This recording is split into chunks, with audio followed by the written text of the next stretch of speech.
The following is a summary of the Sicha of Shabbos Parshas Behaalosecha Tavshin Nun Aleph.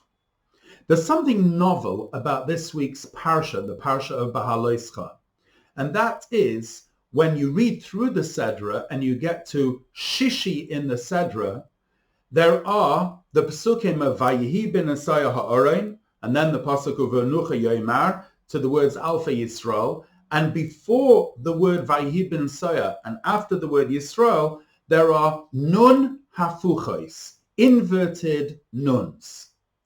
And then later we go on to read a parsha about the Misonanin, a parsha about how the Jews complained.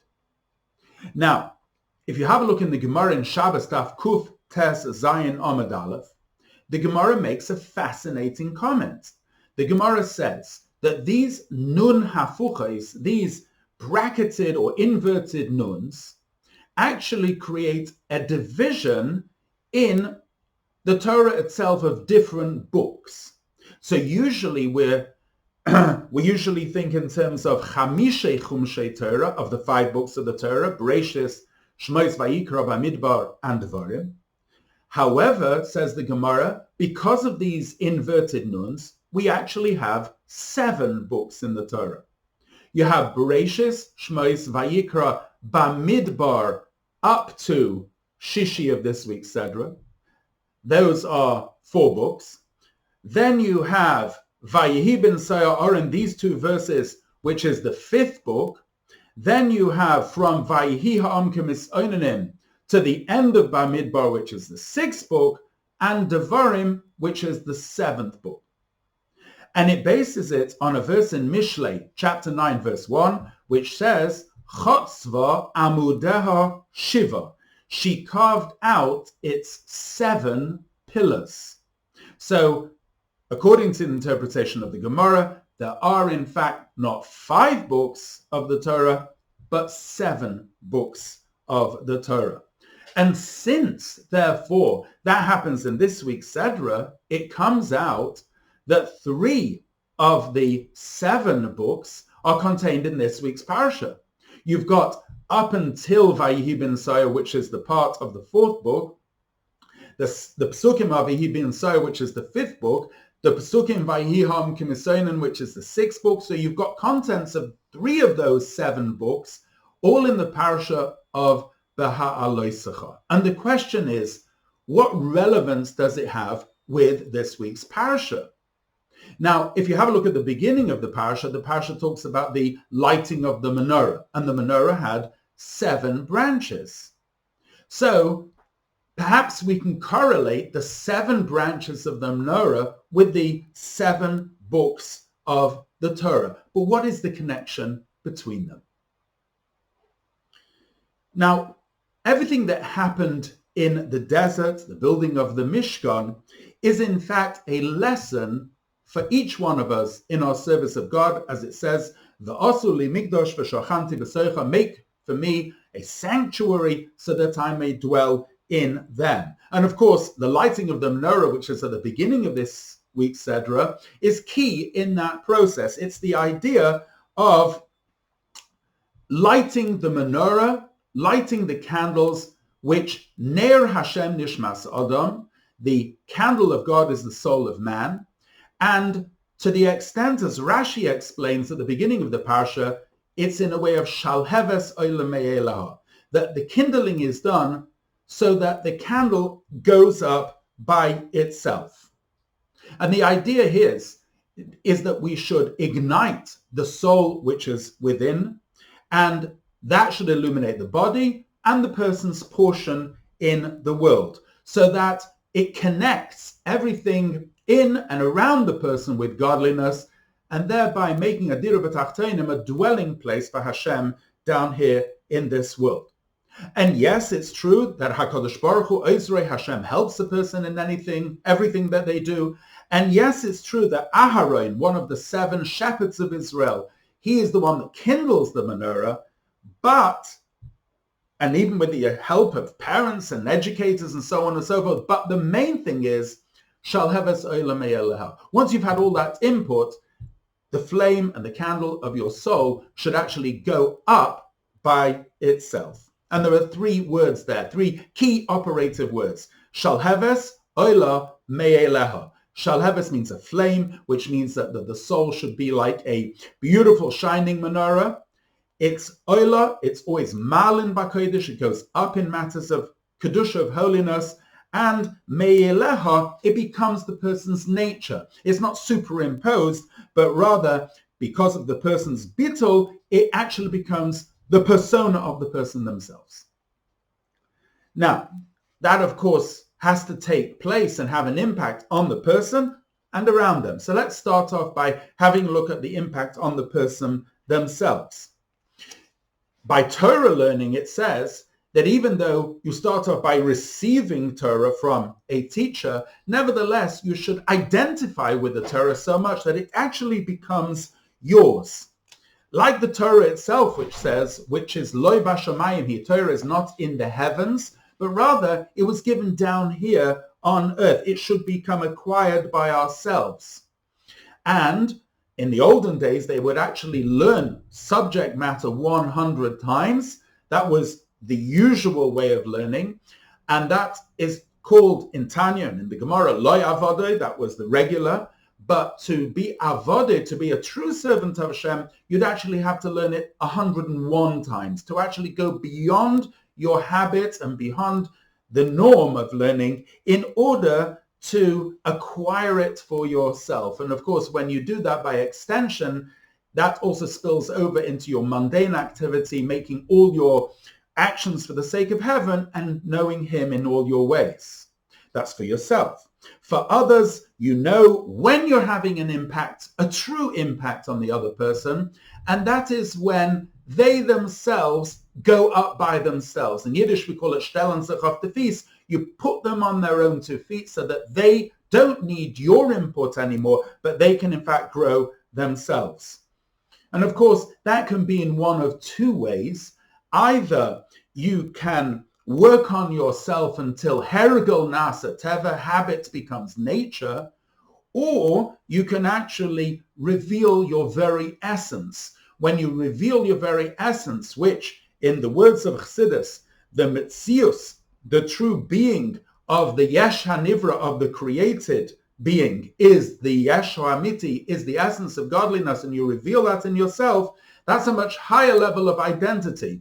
And the truth is, we start off by training ourselves, by changing our nature, and the goal is to completely identify with our soul dimension, and that thereafter extends itself beyond into our body and into our worldly activity.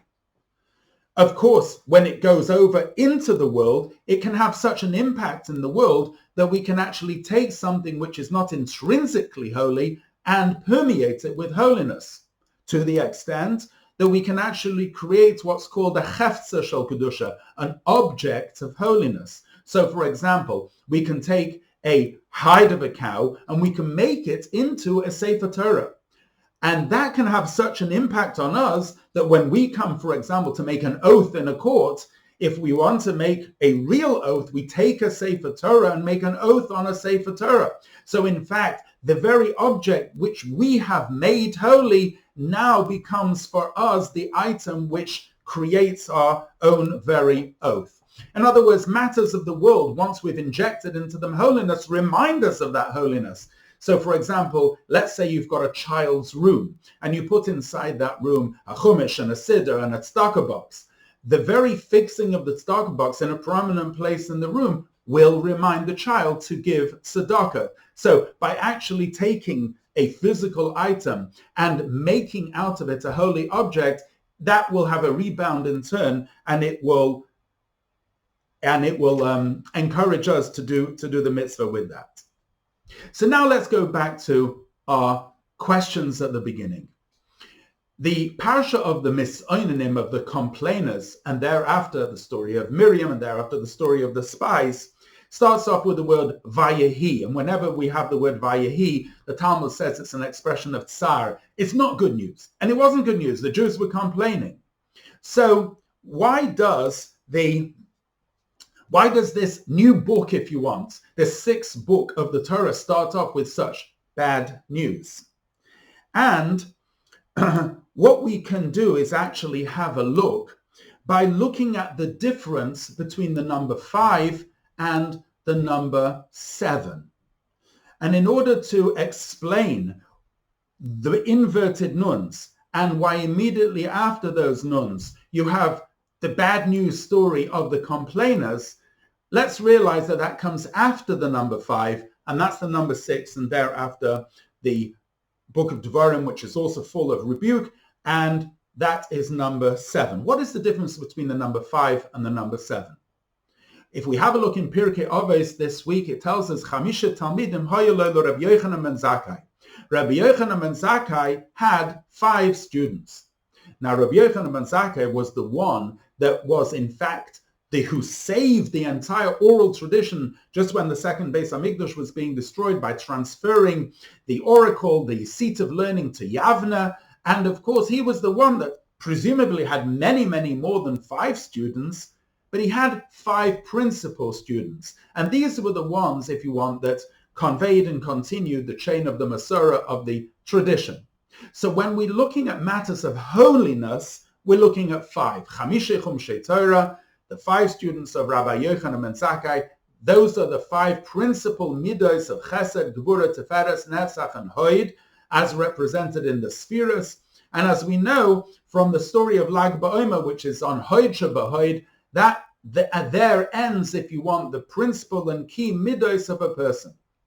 The midos of Yesod and Malchus, which are number 6 and number 7, they are outward communication, and they deal with things, if you want, which are more outside the realm of holiness. Who kindled the menorah? Aharon HaKohen. Aaron HaKohen, it says in Pirkei Avos, was Oyeves HaBriyos HaMekarvan LaTorah. He loved the creations and he brought them near to the Torah. The Alter Rebbe explains, what does the word Briyos mean? Briyos means that their only advantage is that they were created by God. This is the idea that people who are seemingly disconnected from holiness, they were drawn near to the Torah by Aaron HaKohen, by Aaron.